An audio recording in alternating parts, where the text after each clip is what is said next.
এই প্রচণ্ড গরমে আমরা অনেকেই রিচ খাবার দাবার কিন্তু খেতে পছন্দ করি না। তাই সেই কথাই মাথায় রেখে আমি নিয়ে চলে এসেছি খুবই হালকা পাতলা একটা চিকেন স্যুপের রেসিপি। বাড়িতে খুবই সহজে এইভাবে চিকেন স্যুপ একবার বানিয়ে দেখুন, বাড়ির সকলেরই কিন্তু খুব পছন্দ হবে। তাহলে চলুন ভিডিওটি শুরু করা যাক। পমস কিচেনে আরও একবার সকলকে স্বাগত জানিয়ে শুরু করছি আজকের রেসিপি। চিকেন স্যুপ বানানোর জন্য প্রথমেই দেখুন সমস্ত কিছু সবজিগুলোকে কেটে নিয়েছি। এখানে বড় বড় করে আলু কেটে নিয়েছি, গাজর, টমেটো, বিনস, আরও আপনারা অনেক কিছু কিন্তু সবজি দিতে পারেন। অন্য একটি প্লেটে দেখুন কুচনো পেঁয়াজ, রসুন, ধনেপাতা আর এখানে পরিমাণ মতো মাংস। আমার এখানে মাংস আছে 250 গ্রাম। এবার একটা কড়াই বসিয়ে দিয়েছি, কড়াই গরম হয়ে গেছে। এবার একটা ভাজা মশলা তৈরি করে নেব। কড়াইয়ের মধ্যেই দিয়ে দেব 1 চামচ গোটা ধনে ও 1 চামচ গোটা জিরে। এবার এটাকে খুব ভালো করে একটু আমি ড্রাই রোস্ট করে নেব। আপনারা চাইলে গোটা শুকনো লঙ্কাও এখানে দিতে পারেন। এরপর ওই কড়াইয়ের মধ্যে দিয়ে দেবো 2 চামচ সাদা তেল আর অল্প একটু পরিমাণ বাটার।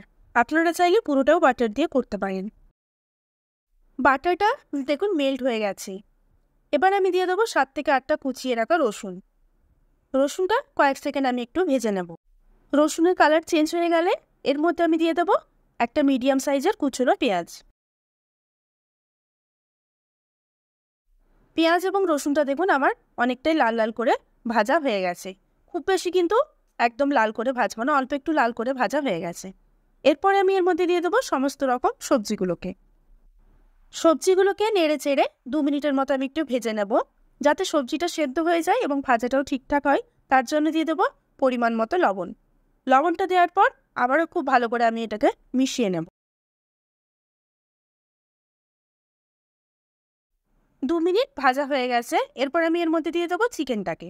মাংস দেওয়ার পরেও কিন্তু ওই একইভাবেই 2 থেকে 3 মিনিট আমি একটু ভেজে নেব। তারপর একটা ঢাকনা দিয়ে কিন্তু আমি ঢেকে রেখে দেবো 5 থেকে 7 মিনিটের জন্য। 5 মিনিট কিন্তু হয়ে গেছে। এরপর দেখুন চিকেনের থেকে কিন্তু অনেকটা জল বেরিয়ে এসছে। এবার আমি এই টমেটোর যে খোসাটা থাকে সেটাকে আমি এইভাবে সবগুলোরই ছাড়িয়ে নেব।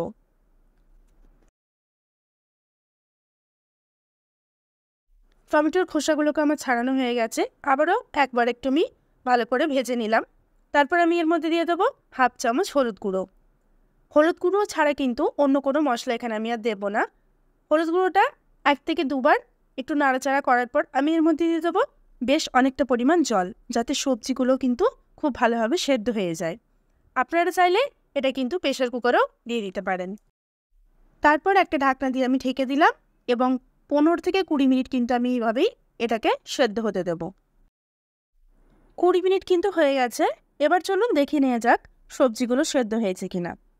দেখুন অনেকটাই কিন্তু জলটা এখানে কমে এসেছে এবং মনে হচ্ছে সবজিটা কিন্তু 80 থেকে 90% কিন্তু সেদ্ধ হয়ে গেছে। দেখুন এইভাবে আমি সবজিগুলোকে কেটে কেটে দেখে নিচ্ছি, আর 10 থেকে 15 মিনিট রাখলেই কিন্তু একদম স্যুপ আমার রেডি। এরপর আমি এর মধ্যে দিয়ে দেবো ভেজে রাখা মশলাটাকে। এখানে আমি 2 চামচ মতো মশলাটাকে দিয়ে দিলাম। এবার খুব ভালোভাবে এটাকে একটু মিশিয়ে নেব। তারপর ছোট চামচের 1 চামচ গোলমরিচ গুঁড়ো দিয়ে দেব। আবারও বলছি, ঝালটা একদম নিজেদের স্বাদ মতো দেবেন। আপনারা চাইলে কাঁচা লঙ্কাও চেরা এর মধ্যে দিয়ে দিতে পারেন। গোলমরিচ গুঁড়ো দেওয়ার পর আবারও একবার ভালো করে মিশিয়ে নেব। তারপর 10 মিনিটের জন্য ঢাকনা দিয়ে আমি কিন্তু ঢেকে রেখে দেব। চলুন 10 মিনিট হয়ে গেছে। এবার দেখুন স্যুপের কালারটা কতটা সুন্দর হয়েছে। রান্নাটা কিন্তু আমার একদম রেডি হয়ে গেছে। এবার ওপর থেকে ছড়িয়ে দেব ধনেপাতা কুচি। আপনারা চাইলে এটা দিতেও পারেন, আবার নাও দিতে পারেন। এবার আর অল্প পরিমাণ দিয়ে দেব বাটার। তারপর আমি গ্যাসটাকে অফ করে দেবো এবং একটা ঢাকনা দিয়ে ঢেকে দেব।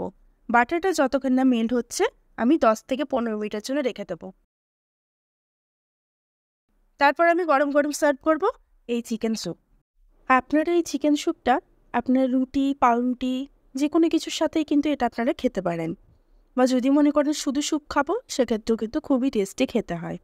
অবশ্যই বাড়িতে এটি আপনারা তৈরি করুন এবং আপনারা আমাকে কমেন্ট করে জানাবেন যে আমার এই রেসিপি আপনাদের কেমন লাগলো।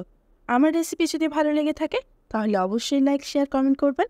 আর আমার চ্যানেলে নতুন হয়ে থাকলে অবশ্যই চ্যানেলটিকে সাবস্ক্রাইব করবেন। সুস্থ থাকবেন, ভালো থাকবেন। আবারও দেখা হবে অন্য একটি রেসিপির সঙ্গে।